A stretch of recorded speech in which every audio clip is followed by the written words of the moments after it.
ओम शांति। 23/1/2025 की मुरली है। मुख्य रूप से बाबा ने कहा, बृहस्पति एक बाप है। श्री कृष्ण को बृहस्पति नहीं कहेंगे। पिताओं का पिता व पतियों का पति एक निराकार को कहा जाता, श्री कृष्ण को नहीं। दोनों की महिमा अलग अलग स्पष्ट करो। आगे कहा, बाप ने जो वशीकरण मंत्र दिया है वो सबको याद दिलाना है। सर्विस की भिन्न भिन्न युक्तियां रचनी है। भीड़ में अपना समय बर्बाद नहीं करना है। ज्ञान की पॉइंट्स बुद्धि में रख ज्ञान में मस्त रहना है। हनुमान की तरह सत्संगों में जाकर बैठना है और फिर उनकी सेवा करनी है। खुशी में रहने के लिए सारा दिन सेवा करनी है। अब सुनते हैं महावाक्यों को विस्तार से। बाबा ने कहा, मीठे बच्चे, मुख्य दो बातें सबको समझानी है। एक तो बाप को याद करो, दूसरा 84 के चक्र को जानो, फिर सब प्रश्न समाप्त हो जाएंगे। प्रश्न है, बाप की महिमा में कौन से शब्द आते हैं जो श्री कृष्ण की महिमा में नहीं? उत्तर, वृक्षपति एक बाप है। श्री कृष्ण को वृक्षपति नहीं कहेंगे। पिताओं का पिता व पतियों का पति एक निराकार को कहा जाता, श्री कृष्ण को नहीं। दोनों की महिमा अलग अलग स्पष्ट करो। दूसरा प्रश्न है, तुम बच्चे गांव गांव में कौन सा ढिंढोरा पिटवा दो? उत्तर, गांव गांव में ढिंढोरा पिटवा दो कि मनुष्य से देवता, नरकवासी से स्वर्गवासी कैसे बन सकते हो, आकर समझो। स्थापना विनाश कैसे होता है, आकर समझो। गीत है, तुम ही हो माता पिता तुम ही हो। ओम शांति। इस गीत के पिछाड़ी की जो लाइन आती है, तुम ही नैया तुम ही खिवैया, यह रॉन्ग है। जैसे आप ही पूज्य आप ही पुजारी कहते हैं, यह भी वैसे हो जाता है। ज्ञान की चमक वाले जो होंगे वो झट गीत को बंद कर देंगे, क्योंकि बाप की इंसल्ट हो जाती है। अभी तुम बच्चों को तो नॉलेज मिली है, दूसरे मनुष्यों को यह नॉलेज होती नहीं है। तुमको भी अभी ही मिलती है, फिर कभी होती ही नहीं। गीता के भगवान की नॉलेज पुरुषोत्तम बनने की मिलती है, इतना समझते हैं, परंतु कब मिलती है, कैसे मिलती है, यह भूल गए हैं। गीता है ही धर्म स्थापना का शास्त्र, और कोई शास्त्र धर्म स्थापन अर्थ नहीं होते हैं। शास्त्र अक्षर भी भारत में ही काम आता है।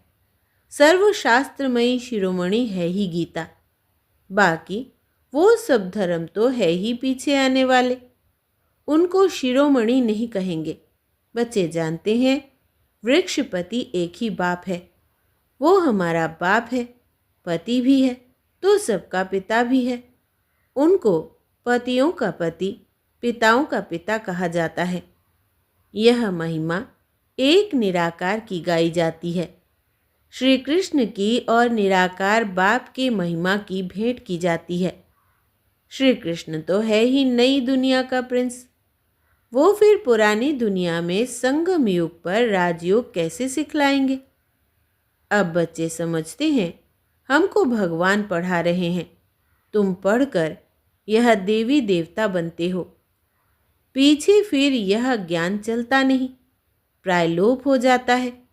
बाकी आटे में लून यानी चित्र जाकर बचते हैं। वास्तव में कोई का चित्र यथार्थ तो है नहीं। पहले पहले बाप का परिचय मिल जाएगा तो तुम कहेंगे, यह तो भगवान समझाते हैं। वो तो स्वतः ही बताएंगे। तुम प्रश्न क्या पूछेंगे? पहले बाप को तो जानो। बाप आत्माओं को कहते हैं, मुझे याद करो। बस दो बातें याद कर लो। बाप कहते हैं, मुझे याद करो और 84 के चक्र को याद करो। बस यह दो मुख्य बातें ही समझानी है। बाप कहते हैं, तुम अपने जन्मों को नहीं जानते हो। ब्राह्मण बच्चों को ही कहते हैं, और तो कोई समझ भी ना सके। प्रदर्शनी में देखो कितनी भीड़ लग जाती है। समझते हैं इतने मनुष्य जाते हैं तो ज़रूर कुछ देखने की चीज़ है, घुस पड़ते हैं। एक एक को बैठ समझाए तो भी मुख थक जाए, तब क्या करना चाहिए? प्रदर्शनी मास भर चलती रहे तो कह सकते हैं आज भीड़ है, कल परसों आना। सो भी जिसको पढ़ाई की चाहना है अथवा मनुष्य से देवता बनना चाहते हैं उनको समझाना है। एक ही यह लक्ष्मी नारायण का चित्र अथवा बैज दिखलाना चाहिए। बाप द्वारा यह विष्णुपुरी का मालिक बन सकते हो। अभी भीड़ है, सेंटर पर आना। एड्रेस तो लिखी हुई है, बाकी ऐसे ही कह देते हैं यह स्वर्ग है, यह नरक है। इससे मनुष्य क्या समझेंगे? टाइम वेस्ट हो जाता है। ऐसे तो पहचान भी नहीं सकते यह बड़ा आदमी है, साहूकार है या गरीब है। आजकल ड्रेस आदि ऐसी पहनते हैं जो कोई भी समझ ना सके। पहले पहले तो बाप का परिचय देना है। बाप स्वर्ग की स्थापना करने वाला है। अब यह बनना है। एम ऑब्जेक्ट खड़ी है। बाप कहते हैं ऊंच ते ऊंच मैं हूँ, मुझे याद करो। यह वशीकरण मंत्र है। बाप कहते हैं माँ में कम याद करो तो तुम्हारे विकर्म विनाश होंगे और विष्णुपुरी में चले जाएंगे। इतना तो ज़रूर समझाना चाहिए। 8-10 रोज प्रदर्शनी को रखना चाहिए। तुम गांव-गांव में ढिंढोरा पिटवा दो कि मनुष्य से देवता, नरकवासी से स्वर्गवासी कैसे बन सकते हो, आकर समझो। स्थापना विनाश कैसे होता है, आकर समझो। युक्तियाँ बहुत है। तुम बच्चे जानते हो सतयुग और कलयुग में रात दिन का फर्क है। ब्रह्मा का दिन और ब्रह्मा की रात कहा जाता है। ब्रह्मा का दिन सो विष्णु का, विष्णु का सो ब्रह्मा का। बात एक ही है।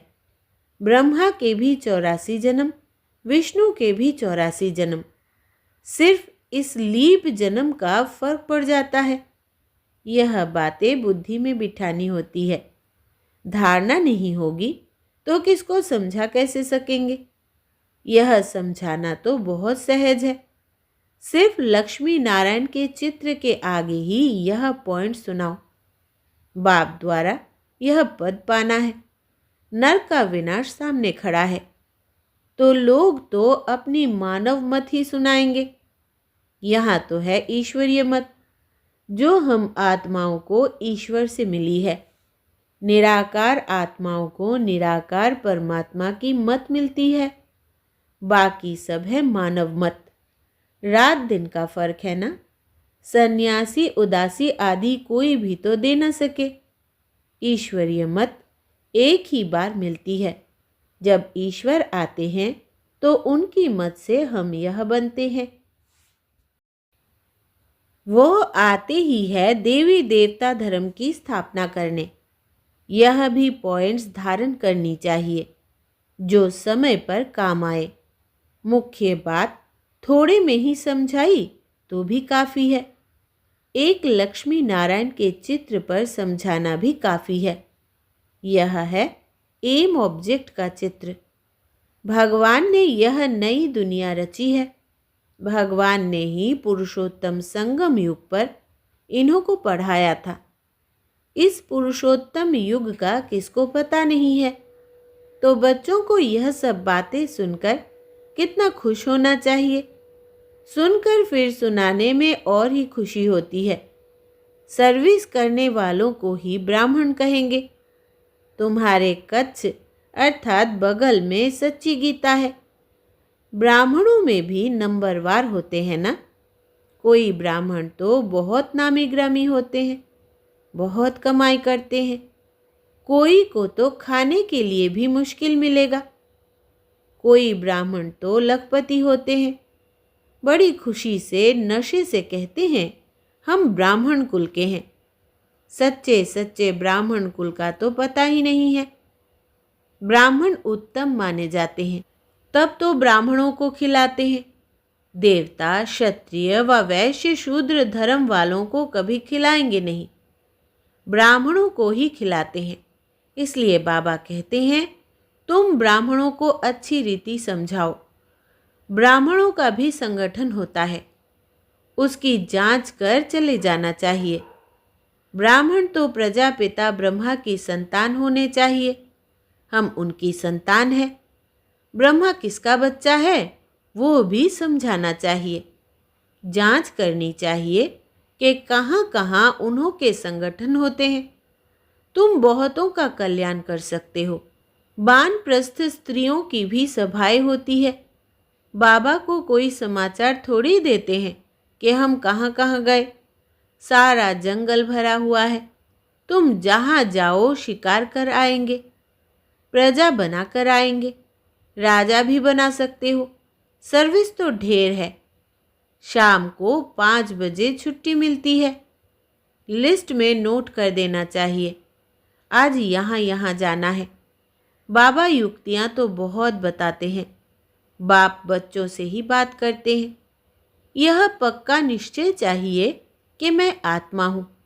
बाबा परम आत्मा हमको सुनाते हैं, धारण हमको करना है। जैसे शास्त्र अध्ययन करते हैं तो फिर संस्कार ले जाते हैं, तो दूसरे जन्म में भी वो संस्कार इमर्ज हो जाते हैं। कहा जाता है संस्कार ले आए हैं।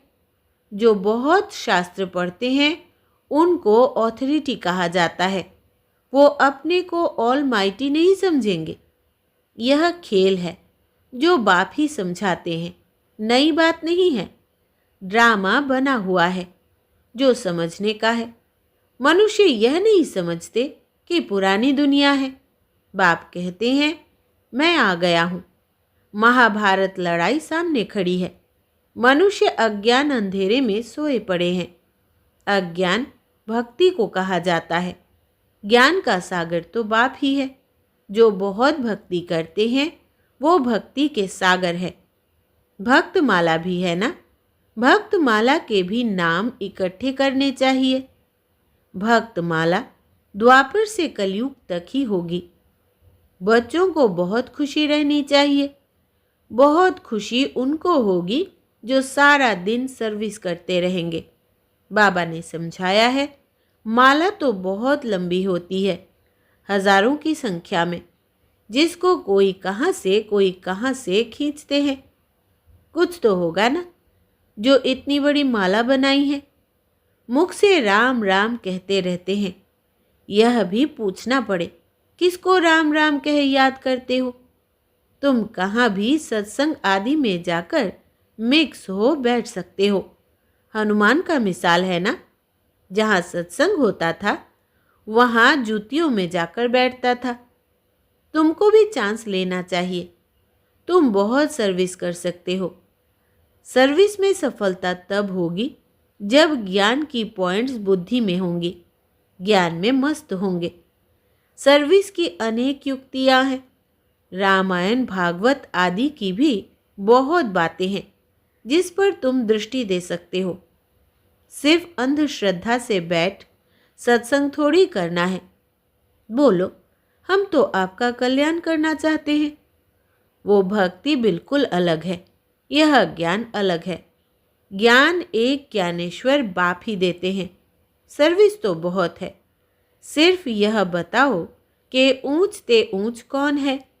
ऊंच ते ऊंच एक ही भगवान होता है, वर्षा भी उनसे मिलता है। बाकी तो है रचना। बच्चों को सर्विस का शौक होना चाहिए। तुम्हें राजाई करनी है तो प्रजा भी बनानी है। यह महामंत्र कम थोड़ी है।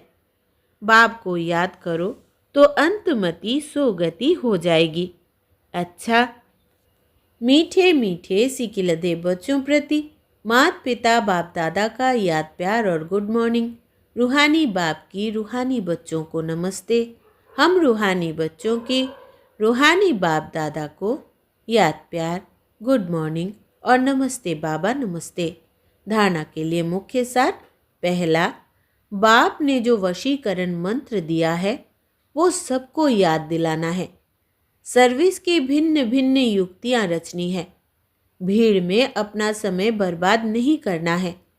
दूसरा, ज्ञान की पॉइंट्स बुद्धि में रख ज्ञान में मस्त रहना है।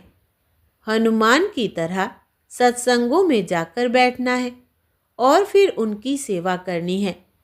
खुशी में रहने के लिए सारा दिन सेवा करनी है।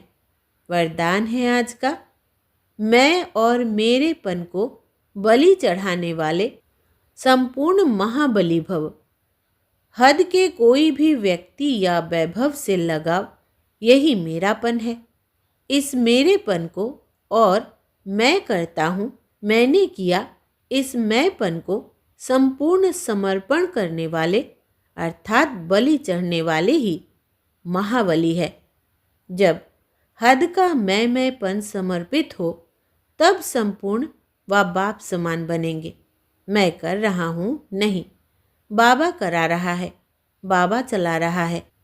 किसी भी बात में मैं के बजाय सदा नेचुरल भाषा में भी बाप शब्द ही आए, मैं शब्द नहीं।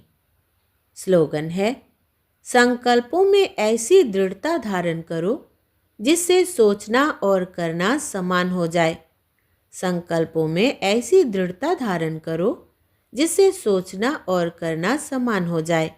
अच्छा, अपनी शक्तिशाली मनसा द्वारा सकाश देने की सेवा करो। समय प्रमाण अब मनसा और वाचा की इकट्ठी सेवा करो, लेकिन वाचा सेवा सहज है, मनसा में अटेंशन देने की बात है। इसलिए सर्व आत्माओं के प्रति मनसा में शुभ भावना, शुभ कामना के संकल्प हो। बोल में मधुरता, संतुष्टता, सरलता की नवीनता हो तो सहज सफलता मिलती रहेगी। अच्छा, ओम शांति।